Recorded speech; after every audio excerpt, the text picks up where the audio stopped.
सबसे पहला distributor virus distributor ID का लगा मिला जाते हैं दोस्तों।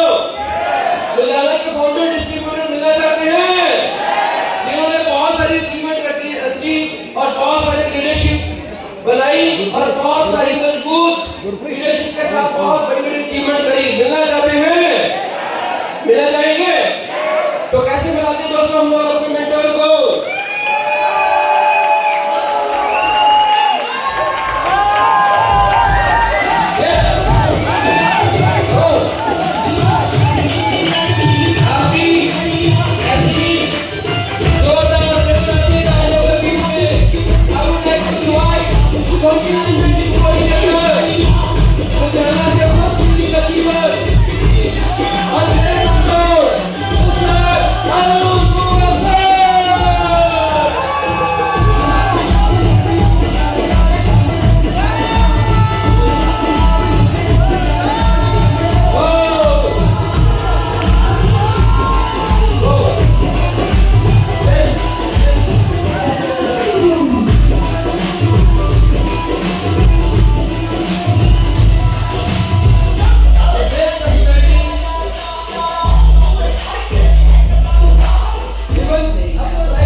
खुश है? एक्साइटेड है? बड़े होंगे? तो मेरा नाम अरुण मंगा है और मैं लुधियाना पंजाब का रहने वाला हूँ। इस बिजनेस में आने से पहले मैं भी एक मिडिल क्लास फैमिली से बिलोंग करता हूँ और लुधियाना में जब ये अपॉर्चुनिटी मुझे दिखाई गई थी तो मुझे हॉल में जाके नहीं दिखाया गया था, मुझे मेरे घर पे दिखाई गई थी। और जिस शख्स ने मुझे ये अपॉर्चुनिटी के बारे में बताया था वो मेरे जानकार नहीं थे, ना मैं उनकी लिस्ट में था ना वो मेरी फोन बुक में थे। वो मेरे से एक इंश्योरेंस, गाड़ी की इंश्योरेंस करवाने के लिए आए थे, किसी ने रेफरेंस दिया था मेरा और हमारी बातचीत हुई। उन्होंने मेरे सामने ये प्रपोजल रखा कि मैं क्या करता हूँ और मैं लुधियाना किस लिए आया हूँ, अपने बिजनेस के एक्सपेंशन के लिए आया हूँ। तो मैंने उनको बोला कि सर अगर मैं भी आपके साथ इस इंडस्ट्री के अंदर कनेक्ट हो जाता हूँ तो मेरा क्या फायदा होगा। तो उन्होंने बोला कि आपका कोई ड्रीम है क्या? तो मैंने उस दिन उनको अपना ड्रीम बताया और जब ड्रीम बताया उन्होंने कहा अरुण 3 साल लगेंगे आप अपने सपने तक पहुंच जाओगे, जो कि आप अपनी जॉब में रहते नहीं पहुंच सकते। इस बिजनेस में आने से पहले ऐसा नहीं था कि मैं बिल्कुल फ्री था। कभी कभी लोग कहते हैं ना कि ये लोग ये काम तो वो लोग करते हैं जिनके पास करने को कुछ नहीं होता। एक अच्छी पोस्ट ग्रेजुएशन, एक अच्छी कंपनी के अंदर मेरी जॉब थी। मैं आईसीआईसी बैंक में मैनेजर था और उसके बाद मैं रिलायंस लाइफ इंश्योरेंस में सिर्फ 9 महीने के अंदर प्रमोशन लेके हायर पैकेज पे सीनियर सेल्स मैनेजर बना। और उसके बाद भारतीय एक्सा जैसी एक शानदार इंश्योरेंस कंपनी के अंदर उनकी जम्मू वाली ऑफिस को मैं देख रहा था और मेरा लास्ट जो सैलरी था वो कट कटा के मेरे अकाउंट में 63,000 रुपीज आते थे। 7.5 लाख का मेरा साल का पैकेज था। मैं ऑलरेडी अपनी जॉब के अंदर 4 सालों में वो मेरे सारे दोस्त जिन्होंने मेरे साथ ही नौकरी शुरू करी थी उनसे कई गुना ज्यादा आगे था। क्योंकि कहते हैं कि इस बिजनेस में भी वही कामयाब हो सकता है जो अपने फील्ड में पहले से कामयाब, क्योंकि उसके अंदर कामयाबी वाला विनिंग एटीट्यूड होता है मेरे फ्रेंड्स। तो मैं वहां भी कामयाब था और वहां पे भी मेरी प्रमोशन ड्यू थी। मैं नेक्स्ट उनका जोनल ट्रेनर बनने जा रहा था। बट एक दिन मेरे ट्रेनर के साथ ही मेरे सीनियर सर के साथ बैठ के बातचीत हुई तो मुझे समझ आया कि वो जोनल ट्रेनर होने के बावजूद वो अपने ट्रेडिशनल बिजनेस को ज्यादा प्रेफरेंस दे रहे हैं, वो वहां जाना चाहते हैं, वो जॉब को कंटिन्यू नहीं करना चाहते। तो मुझे समझ आया कि मैं जीवन में जो करना चाह रहा हूँ, जहां पहुंचना चाह रहा हूँ, मेरा दोस्त तो वापस अपने ट्रेडिशनल बिजनेस में जाना चाह रहा है, ऐसा क्यों? तो मन में बड़े सवाल थे और उस दिन से मेरी खोज कोई नई चीज को ढूंढने के लिए लग चुकी हुई थी। और इन बिटवीन मेरे घर पे आके मुझे ये अपॉर्चुनिटी बताई, मुझे तुरंत क्लिक कर गई और मेरा एक ही सवाल था। लोगों के बहुत सारे सवाल होते हैं कि कंपनियां भागेंगी कि भाग तो नहीं जाएगी, है ना, फ्यूचर क्या है इस इंडस्ट्री का। बट मेरा एक ही सवाल था, क्योंकि मैं अपने पेरेंट्स से दूर था, वो लुधियाना में रहते थे, मैं जम्मू में रहता था। मैंने अपने सीनियर अपलाइन से एक ही बात करी, क्या मैं इस बिजनेस को लुधियाना में कर सकता हूं क्या? क्योंकि हम वो सब लोग आज की डेट में पैसा कमाने के लिए अपने बूढ़े माँ बाप को कई बार मजबूरी की वजह से उनको गांव में, उनको अपने घर में पेरेंटल हाउस में छोड़ के आ जाते हैं। जब उनको सबसे ज्यादा हमारी जरूरत होती है, हम हरे हरे नोट अपने भविष्य को बढ़िया करने के लिए दूसरे शहरों में उनके इतनी दूर चले जाते हैं। मेरे मन में एक सवाल आ रहा था कि कल को शादी होगी, बच्चे होंगे, तो मेरे बच्चे अपने दादा दादी के साथ नहीं खेल पाएंगे। और मैं बड़ा इमोशनल अटैच अपने पेरेंट्स के साथ आज भी हूँ। और इस वजह से मेरे मन में एक ही चीज थी, कोई ऐसा काम जहाँ तरक्की भी मिले, सिक्योरिटी और सेफ्टी भी मिले और एक्सपोनेंशियल ग्रोथ मिले, और वो मेरे शहर में मेरे पेरेंट्स के साथ रहते हुए मिले। क्या आप भी ऐसा चाहते हैं? क्या आपको भी ऐसा है कि आप भी अपने पेरेंट्स को पैसे के लिए छोड़ के आए हैं जब उनको सबसे ज्यादा आपकी जरूरत है, क्योंकि वो ओल्ड एज में जा चुके हैं? तो ये अपॉर्चुनिटी को मैंने लुधियाना में शुरू किया। मैं हर सैटरडे जम्मू से आता था, 2 दिन दबा के ये 48 घंटे में एमआई लाइफस्टाइल को देता था, इसलिए देता था ताकि मेरे को वापस जम्मू ना जाना पड़े। और 3 महीने 12 हफ्ते, यानी हर हफ्ते के 2 दिन 12 हफ्तों के अंदर अंदर मैंने इस बिजनेस के अंदर डीटीसी रैंक को अचीव किया था। 3 महीने के अंदर डीटीसी रैंक किया था। 7.5 लाख का बिजनेस मैचिंग बिजनेस वॉल्यूम करके मेरे पास एक छोटा सा टीम आ गया, जिसकी बदौलत मेरे मन में एक ही चीज आई कि अब मैं अपनी जॉब को रिजाइन कर सकता हूं। और मैंने रिजाइन करके इस बिजनेस को फुल टाइम करने का निर्णय लिया। मैंने इसका बैकअप पहले तैयार किया और शिद्दत से मैंने की। मेरे अपलाइन को मेरे को कहना नहीं पड़ा बार बार कि अरुण काम कर लो, काम कर लो, काम कर लो, क्योंकि एक आरटीपी में जाके मेरा बिजनेस को लेके विजन बन गया था और मैंने फुल टाइम आने का निर्णय लिया था। कहते हैं जो निर्णय लेते हैं वही कहीं पे पहुंचते हैं। तो आज का जो सेशन है मेरा, वो है हाउ टू डू प्रोस्पेक्टिंग। कितने लोग सीखना चाहते हैं लोगों से बात कैसे करनी है? अभी तक information about network marketing, legal and illegal, dreams के बारे में बात हुई, पैराडाइम शिफ्ट के बारे में बात हुई, है ना, और क्या कैसे रिलेशंस बनाने उसके बारे में बात हुई। बट माय डियर फ्रेंड्स, सबसे इंपॉर्टेंट स्किल है लोगों से बात कैसे करें।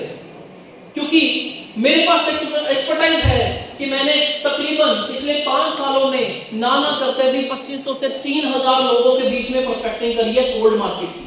तो इस वजह से कैसे बात को शुरू करना है, कहां खत्म करना है, मैं आपको बेहतर बता सकता हूं। तो सबसे पहले अगर हमें प्रोस्पेक्टिंग सीखना है तो मैं थैंक्स करता हूं सबसे पहले मेरे मेंटर्स आशीष मैथ्यू सर, जेरो सर के लिए जोरदार तालियां चाहूंगा, क्योंकि कहते हैं कि गुरु बिना गति नहीं होती। ये वो मेरे मेंटर्स हैं जिन्होंने मेरे को हाथ पकड़ के सिखाया इस बिजनेस में कैसे कामयाब हो।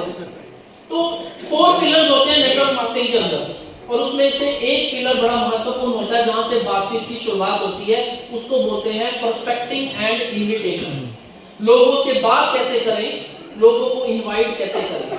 क्योंकि ज्यादातर लोग मिडिल क्लास बैकग्राउंड से आते हैं, इतना ज्यादा एक्सपोजर नहीं मिला होता, हमारे घर के हमें घर से बाहर ज्यादा जाने नहीं देते हैं, इस वजह हमारी नेचर शाई होती है, हमें हेजिटेशन होती है, किसी से भी बात करना बड़ी मुश्किल लगता है।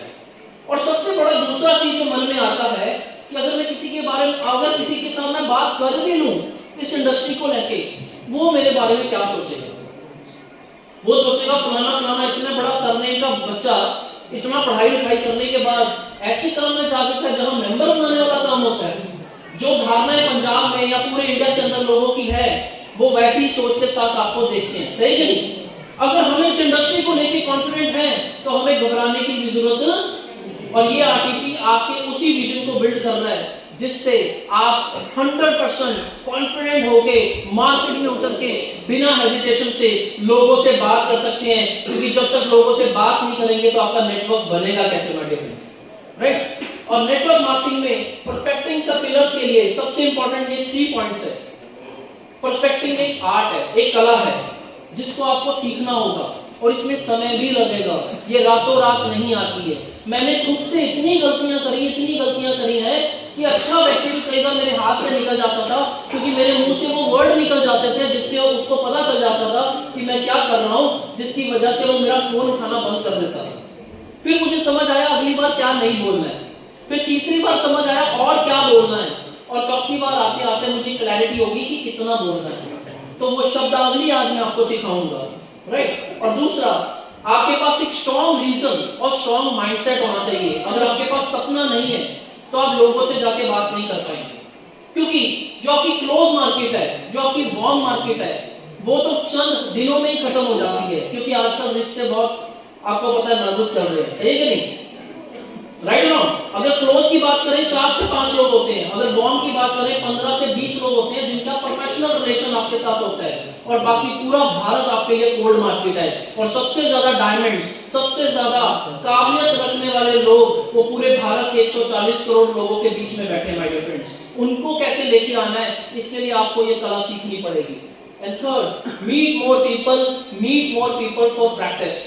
प्रैक्टिस के लिए ज्यादा से ज्यादा लोगों को आपको मिलना पड़ेगा, ताकि आपको ये ना हो कि मैंने 5-10 लोगों से मिला, कोई भी मेरी बात सुनने को रेडी नहीं है। आपको 11वें व्यक्ति के पास जाना पड़ेगा, ताकि ये प्रैक्टिस और इंप्रूव हो सके।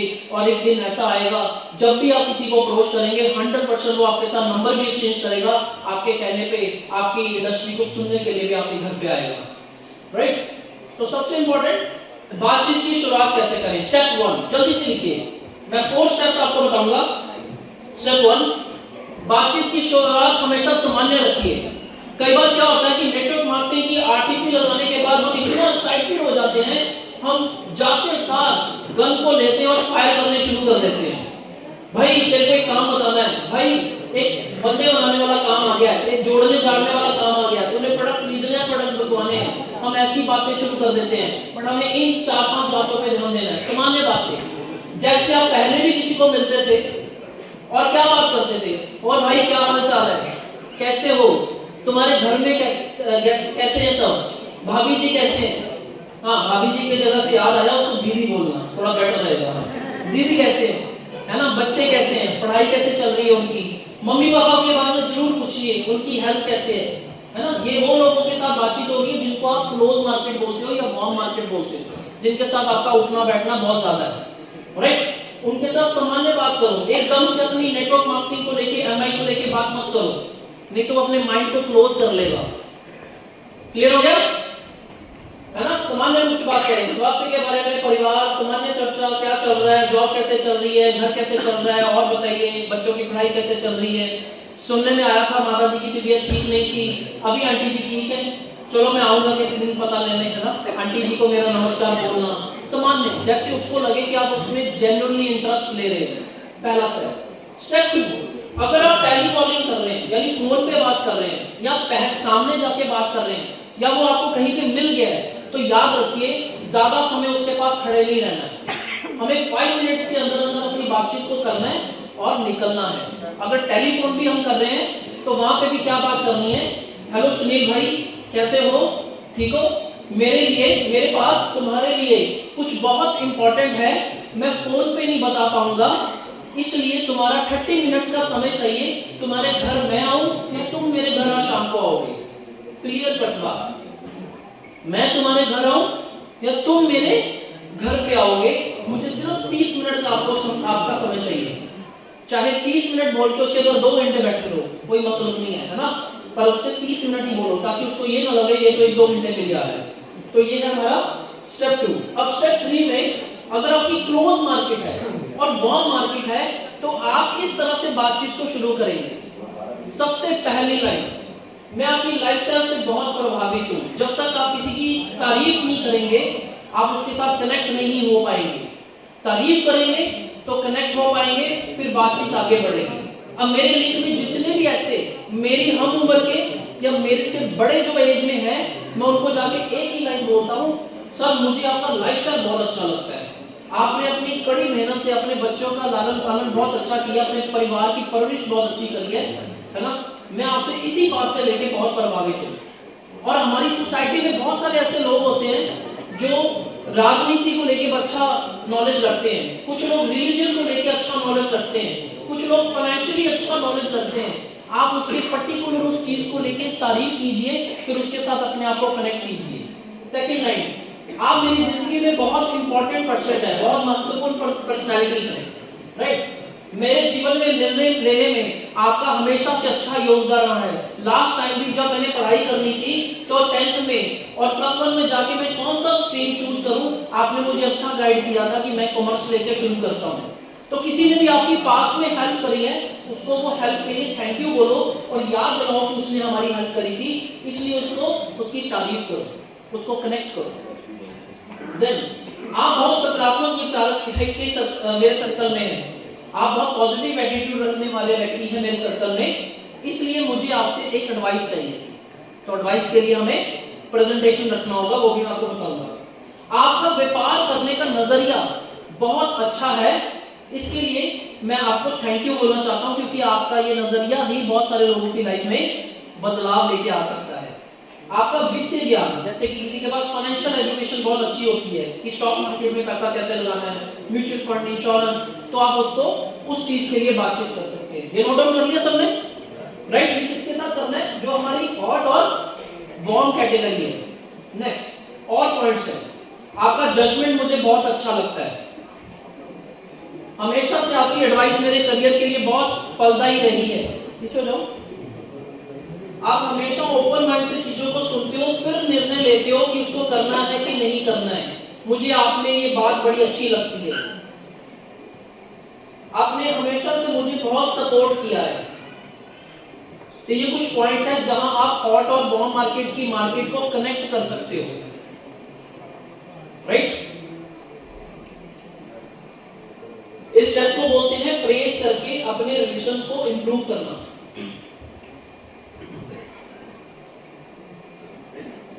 चलिए, टाइम की कमी है, थोड़ा आगे बढ़ते हैं।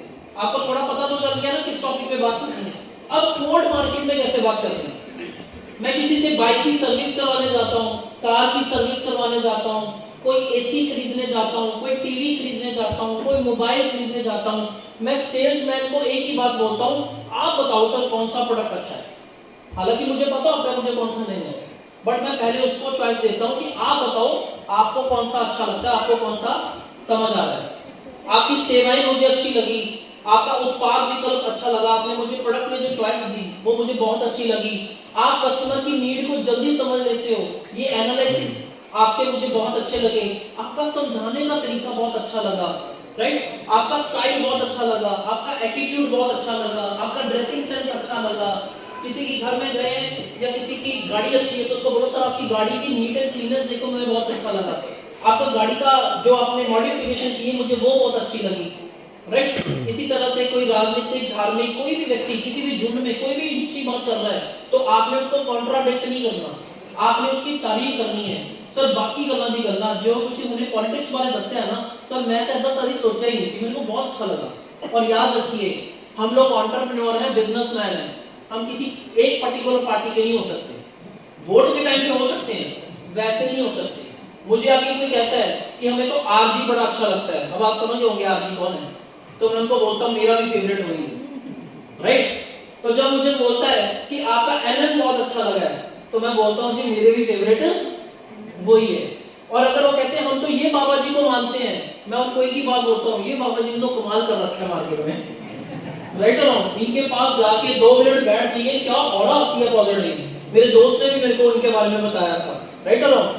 इसी तरह से ना तो हमें किसी रिलीजन का विरोध करना है, ना किसी पॉलिटिकल पार्टी का करना है, ना किसी की चॉइस का करना है। अगर उसने येलो कलर की साड़ी वाली लाइटें लगा के लेके आई है ना तो आपने एक ही बोलना है क्या लग रहे हो दीदी आप।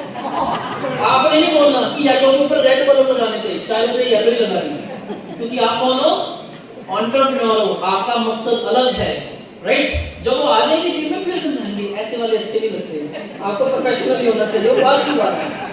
तो कोल्ड मार्केट में आपको अपनी सेवाओं की, सर्विस की तारीफ करनी है। देन जो आपका स्टेप 4 है, अब इनवाइट कैसे करना है। अभी तक तो हमने प्रोस्पेक्टिंग की, उसके साथ थोड़ी सी बातचीत को आगे बढ़ाया है, और जहां आपका क्लोज मार्केट है वहां पे कोई फॉर्मेलिटी नहीं चाहिए, सीधा उसको बोलना है मुझे आपसे कुछ इंपॉर्टेंट डिस्कस करना है, मेरे को आपका 1 घंटा चाहिए, मैं आपको मिलने आ रहा हूं, आप घर पे रहिएगा। कोल्ड मार्केट में किसी तरह की कोई भी फॉर्मेलिटी नहीं होती है। वहाँ हमारा हक होता है कि हम उनके घर पहले भी जाते थे, अब भी जाएंगे और बातचीत करेंगे। समझ आया? समझ आया तो बोलो हाय। अब वहाँ वार्म मार्केट, जो आपके ऑफिस के लोग हैं, जो टीचर है तो उनके जो कुलीग्स हैं, या यूनिवर्सिटी में जहाँ पढ़ते हैं वहाँ पे अगर कोई नॉन टू है, आपके मोहल्ले के जो लोग हैं, आपके और रिलेटिव हैं दूर के थोड़े से, जिनसे कभी कभी मुलाकात होती है, वो आपकी वार्म मार्केट है, राइट? उनसे बातचीत करनी है जो प्रॉब्लम उनके जीवन में चल रही है।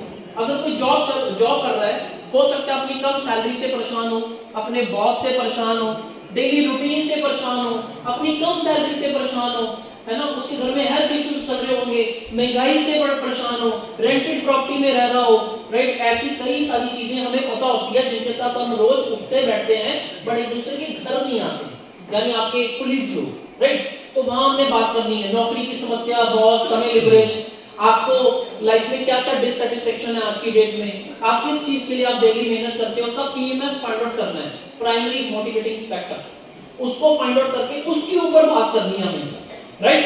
तो उनसे पूछो कि जैसे आप ऑलरेडी जॉब कर रहे हो, सुबह जाते हो शाम को आते हो, आप कह रहे थे सैलरी बहुत कम है, महंगाई बहुत तेजी से बढ़ रही है, अगर मैं आपको कोई अपॉर्चुनिटी बताऊं जो सेफ एंड साउंड हो, और आप क्या उसको 1 घंटा रोज देना चाहोगे? अगर उसको 1 घंटा देके अगर आपको 5 से 10 हजार एक्स्ट्रा बच जाए जिससे आपका रेंट निकल सकता है, तो क्या आप उसको सुनने के लिए मुझे आधा घंटा दे सकते हैं अपने घर में? तो इस तरह से आप बातचीत को आगे बढ़ाएंगे। क्लियर हो गया? मैंने एक नया स्टार्टअप शुरू किया है, मैं तो सीधा बोलता हूँ, गवर्नमेंट ऑफ इंडिया का आयुष मिनिस्ट्री का एक प्रोजेक्ट है मेरे हाथ में, मेरे पास पूरा लुधियाना आया है, हालांकि लुधियाना बहुत बड़ा शहर है, मैं अकेले मैनेज नहीं कर सकता, मुझे एक ऐसा व्यक्ति चाहिए जो मेरे साथ मिलकर उसको मैनेज करेगा, और साथ ही साथ उसमें बहुत अच्छे प्रॉफिट्स हैं, और आपको पता है कि उसके अंदर पेंशन भी लगती है। मैं ये छोड़ता हूँ, फिर उसके ऊपर बात करता हूँ कि क्या आप उसको एक बार मेरे साथ बैठ के 30 मिनट के लिए सुनना चाहेंगे? तो यहाँ से मेरी बातचीत आगे बढ़ती है, क्योंकि लोग जब government of India, Ayush ministry, project, pension word सुनते हैं ना, तो उनको सिक्योरिटी और सेफ्टी साउंड होता है, उनको लगता है सुनना चाहिए किस काम में पेंशन लग सकती है ना? अपना परफॉर्मेंस बोनस उसको विन करना पड़ेगा, मिलती तो है ही है ना? वो बात की बात है, हम उसको कैसे मोल्ड करेंगे बात को, राइट? तो इस तरह से हम लोग अपनी हॉट और वार्म मार्केट के बीच में उनकी डिससैटिस्फाइड एरिया को फाइंड आउट करके बातचीत को आगे बढ़ा सकते हैं। समझ आया तो बोलो हाय। अब जो कोल्ड मार्केट है, कोल्ड मार्केट के आगे हम किस तरह से बात करेंगे, उसके लिए भी हमारे पास एक टेक्निक है। आपने एक बुक पढ़ी होगी, उस बुक का नाम है स्टे हंग्री स्टे फुलिश, हमेशा भूखे रहो और हमेशा बेवकूफ बन के रहो। और जो समझदार होते हैं उनको कोई दुनिया समझाती नहीं है, क्योंकि जब आपको कोई समझाने आएगा, अगर आपने बोल दिया मेरे को सब आता है, तो वो समझाएगा क्या? अगर आप कहोगे मुझे कुछ नहीं आता समझाओ, तो सारी दुनिया आपको ज्ञान देने आएगी, सही है कि नहीं? तो उसी चक्कर में हमारी बातचीत आगे बढ़ेगी। तो कोल्ड मार्केट में जब सरेंडर टेक्निक बोलता हूं मैं इसको, सरेंडर इसीलिए करोगे जब आप अपने आप को बेवकूफ मानोगे। अगर समझदार होंगे तो आप कभी भी अपने आप को कभी भी उसको सुनने को तैयार नहीं होंगे। तो मैं क्या करता हूँ वार्म मार्केट में, मैंने अभी एक नया व्यवसाय शुरू किया है, मैं उस मार्केट के लिए अनजान हूँ, मेरे पास इतनी नॉलेज नहीं है। आप मेरे सर्कल में बहुत ही ज्यादा इंटेलिजेंट हैं, आपके पास अच्छी नॉलेज भी है, क्या आप मुझे उस काम को फुल टाइम करना चाहिए या पार्ट टाइम गाइड कर सकते हो क्या? इसको बोलते हैं सरेंडर टेक्निक। सरेंडर, वहां पे मुझे होशियारी नहीं मारनी, बेवकूफ बन के एड़ा बन के पेड़ा बना है, राइट? उनकी ईगो को भी ऊपर रखना है, उनकी नॉलेज को भी ऊपर रखना है, ताकि वो बोले हाँ हाँ बताओ ऐसा क्या है। तो मैंने आपको कुछ फैक्ट एंड फिगर दिखाने हैं, कुछ ग्राफ्स दिखाने हैं, उसको दिखाने के बाद ही आप मुझे गाइड कर पाओगे। हाँ बताओ, तो उसके बाद मैं प्रेजेंटेशन रख देता हूँ कि देखो नेटवर्क मार्केटिंग का आज तक का कितना टर्नओवर हुआ है, उसका फ्यूचर क्या है, गवर्नमेंट ने इसके लिए क्या क्या किया है, ये इंडस्ट्री में माइलफ ने क्या क्या किया है, हमारे पास कौन कौन से प्रोडक्ट्स है। तो वहां से जब वो पूरा सुन लेते हैं, उसके बाद मैं उनको बोलता हूँ कि स्टार्ट तो मैं कर चुका हूँ, बट इसको फुल टाइम करने का अभी मैं प्रयास कर रहा हूँ, अभी मैं पार्ट टाइम कर रहा हूँ, और पार्ट टाइम में ही मेरे को ये छोटी छोटी अचीवमेंट्स आनी शुरू हो गई है। आगे चल के मैं 2,10,000 रुपया हफ्ते का कमाऊंगा जब मैं फुल टाइम आ जाऊंगा, सही है नहीं? तो यहाँ से मैं उनकी एडवाइस लेने के चक्कर में उनको मैं ये बता देता हूँ कि मेरा प्रेजेंटेशन क्या है। पर जो कोई कोल्ड मार्केट का व्यक्ति होता है, यहाँ पे रिस्क होता है, इधर सीधा सीधा हिसाब है, आ भी सकता है नहीं भी आ सकता, क्योंकि उसका मेरा कोई रिलेशन नहीं। अब मान लीजिए प्रदीप बोरा जी मुझे कहीं पे मिले, मैंने इनके साथ नंबर चेंज हो गया, अब ये मेरी कोल्ड मार्केट है, तो मैं इनको क्या बताता हूँ? सबसे पहले तो मैं इनको बताता हूँ, आपको पता है ESBI क्या होता है, कैश फ्लो क्वाड्रेंट क्या होता है? आप देखते हैं ना रॉबर्ट कियोसाकी का, तो बहुत सारे लोगों ने उनको पता ही नहीं है। तो मैं एक पेपर लेता हूँ, उनको ESBI समझाता हूँ और उनको एक चीज समझाता हूँ कि राइट वाले लोग क्यों पैसा कमाते हैं, क्योंकि वो टीम वर्क करके काम करते हैं। और उसी चक्कर में लोग सुनने को तैयार हो जाते हैं और एंड में बोलते हैं आप बताओ कोई काम जहां लेफ्ट से राइट जाया जा सकता है और राइट रह के ये वाला जीवन जिया जा सकता है। तो यहां से मैं उसकी इंपॉर्टेंस को जानना शुरू करता हूं कि वो इंटरेस्टेड भी है कि नहीं। और बहुत सारे लोग कंफर्ट जोन में मिलते हैं, जिस वजह से क्या होता है कि वो लोग लाइफ को चेंज ही नहीं करना चाहते। इसलिए जहां वो बोलता है कि मैं ओपन माइंडेड नहीं हूं, मैं कुछ सुनने को तैयार नहीं हूं, मेरा टाइम बचता है, मेरे एफर्ट्स बचते हैं, मैं अगले व्यक्ति की तलाश में लग जाता हूं, उस कॉल को वहीं क्लोज कर देता हूं। समझ गए? उस कॉल को मैं वहीं क्लोज कर देता हूं। और ये बातें मैं पूछता हूं नए विचारों के लिए, ओपन माइंड है कि नहीं है वो व्यक्ति। दूसरा, अतिरिक्त आय की इंटरेस्टेड है या नहीं है, क्या वो पार्ट टाइम कुछ करना चाहता है या नहीं है, या वो किसी अपने PMF के लिए कुछ नया ढूंढ रहा है कि नहीं है। जहां उसने बोला यस तो मेरी बातचीत आगे बढ़ेगी, जहां उसने बोला नो तो उस व्यक्ति के साथ मेरा नंबर एक्सचेंज हो गया। अब वो मेरे व्हाट्सएप की स्टेटस देखेगा, मेरी अचीवमेंट्स के स्टेटस देखेगा, फिर वापस कॉल आएगा उसका, सर आप करते क्या, राइट? तो उसको पकाना पड़ता है सेल को, राइट?